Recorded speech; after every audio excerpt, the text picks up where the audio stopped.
Today, we're going to be looking at one of the most bizarre and beautiful cacti out there, the Pinecone Cactus, also known as Tephrocactus articulatus var diadematus.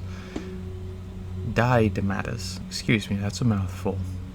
It looks like it belongs in a fantasy game more than a garden, with segments that resemble little pine cones stacked on top of each other, as if nature was experimenting with building blocks. But beyond its strange looks, this cactus has a lot going on, and if you know how to work with its quirks, it's one of the most rewarding and low-maintenance species you can grow. Let's take it from the top.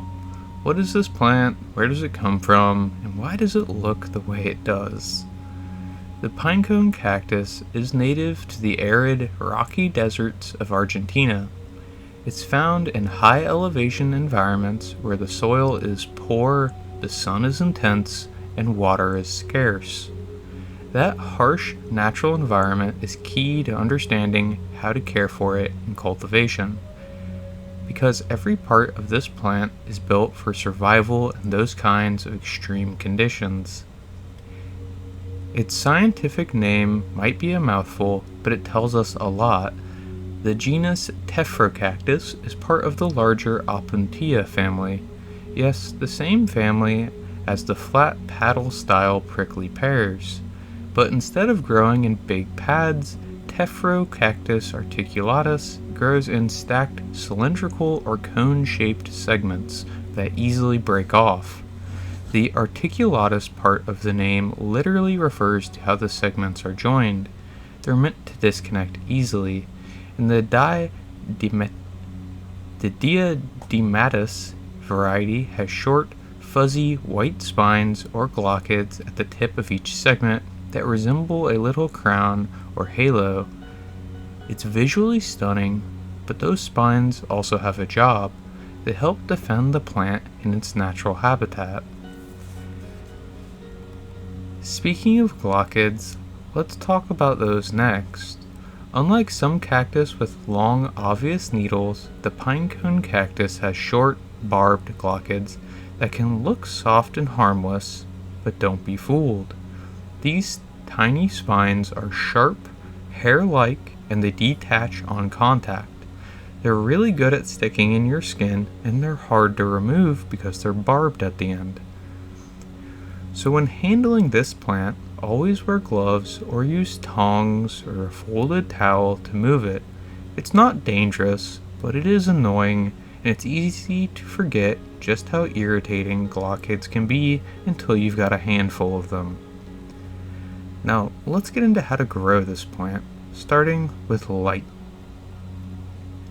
This is a full sun cactus, no question about it. If you want it to stay compact and strong, you'll need to give it at least 6 hours of direct sunlight a day. Outdoors, that's easy. Just make sure it's not being shaded out by taller plants. Indoors, a south-facing window can work, but you may need to supplement with a grow light, especially in winter. If your cactus starts to stretch out or grow long between segments, that's a sign it's not getting enough light. Ideally, you want each segment to be short and plump, not elongated. It's also very heat tolerant. This is a desert plant after all. Temperatures over 100 degrees Fahrenheit don't bother it at all, as long as it's dry. In fact, high heat is part of what triggers new growth in the spring and summer. The plant kind of wakes up when it senses it's time to grow. So if you're growing this cactus in a temperate region, try to give it the warmest, driest spot you've got during the active growing season. Now what about cold? This is where it gets interesting. The pinecone cactus is more cold hardy than a lot of people expect. Because it grows at high elevations in its native habitat, it's actually adapted to occasional frost. In well-drained soil, a mature plant can survive brief dips into the low 20s Fahrenheit, especially if it's kept dry. That's USDA Zone 9 or even Zone 8B under the right conditions. but I wouldn't push it. If you're in a region that gets hard freezes or a lot of winter rain, bring the plant indoors or put it under cover during the colder months. Wet and cold is the deadly combo. Cold alone is survivable, but if the roots are wet when the temperatures drop, rot becomes a real risk. Now let's talk soil. The pinecone cactus absolutely requires excellent drainage. Think rocky desert, not rich garden soil. The best soil mix is one that dries out quickly and stays airy. I recommend combining cactus potting mix with at least 50% coarse material. Pumice, lava rock, perlite, or coarse sand. You want the water to run through it like rain through gravel. Never use a moisture retaining soil. That's a fast track to root rot. As for containers, terracotta pots are perfect. They breathe, they help dry out the soil faster, and they prevent excess humidity buildup around the roots. If you're using plastic or ceramic, make sure they have large drainage holes and never let water collect in the saucer. Watering is probably the trickiest part. Not because it's hard, but because people tend to love their plants a little too much.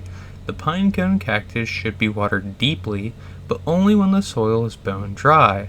During the active growing months, spring and summer, that might mean watering every 2 to 3 weeks, depending on your climate. In fall and winter, it could mean once a month, or even not at all, especially if you've moved it indoors. When in doubt, wait. This cactus is built for drought. It will wrinkle a bit when it's thirsty, but it bounces back fast. If the base starts to get soft, that's a warning sign of rot. Always let it dry completely before watering again. Now here's where this plant gets especially fun. Propagation. Remember how I said the segments fall off easily? That's not a flaw. It's part of how the plant spreads in nature. In the wild, when an animal brushes against it, or when the wind knocks a segment loose, that piece rolls away and takes the root somewhere else, and you can do the same thing at home.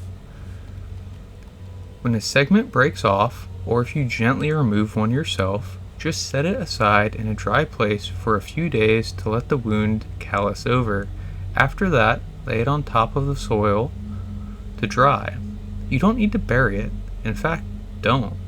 Just place it on the surface and mist occasionally to encourage rooting. Over time, it will sprout roots from the bottom and become a whole new plant. This makes the pinecone cactus one of the easiest species to propagate. You can build a collection from a single plant over time. And if you're thinking about selling or trading cactus, this one is perfect for growing out segments in trays or pots. Another bonus, this plant can flower. It's not super common, especially indoors, but under the right conditions, mature pinecone cactus will produce small, pale yellow or white flowers in early spring or early summer. They're not huge, but they are beautiful, and they're another reason to give this plant some outdoor time if you can. In summary, the pinecone cactus is a weird, wonderful, and surprisingly easy plant to grow once you understand its natural rhythm. It loves sun, heat, and neglect. It hates wet feet, especially in the cold, and it propagates almost by accident.